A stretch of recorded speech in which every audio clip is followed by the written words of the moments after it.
Did you know that a SIM swap attack results in a stranger taking over your phone number and can happen without you even knowing about it? Have you ever lost your phone, or had it stolen and wondered how secure the information on it is and what you could have done to make it more secure? Our mobile phone number has become one of the weakest links in the cybersecurity chain. In this video, we'll explain what a SIM swap attack is. We'll also cover some of the ways you can better protect your phone and information from such an attack and from the theft of your phone. The goal of this lesson is to secure your phone as much as possible. The reality is that there is no completely foolproof way to be 100% protected, but we can make it more difficult, and by doing so, we can make ourselves a harder, less attractive target. It seems like our phone number is targeted multiple times per day, and it's just a matter of time before we slip up and click that link or respond to that message, and in doing so, compromise our accounts and possibly lose money. First, what's a SIM card? A SIM card is a small chip that is inserted in your phone and identifies you and allows you to connect to your carrier. It's what enables you to make phone calls and use mobile data to send and receive text messages and media. It starts with you being targeted by a scammer. Perhaps he found the username and password for your bank account on the dark web, tried it, and saw that the credentials worked. But you have two-factor authentication turned on and must enter a code.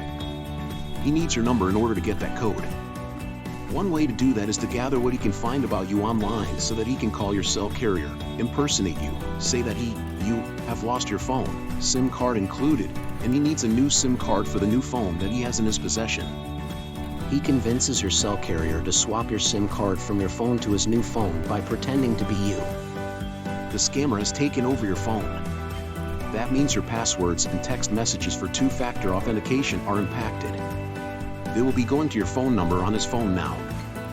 You won't know it has happened until you find that you are locked out of your phone, or there is suddenly no cell service. What can you do?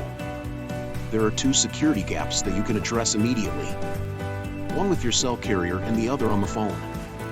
Beginning with the phone, you can lock your SIM card with a PIN. Oh no, not another PIN to remember. Yes, unfortunately, security often comes at the price of convenience. Here's a pop quiz. Where are you going to store that PIN for safekeeping?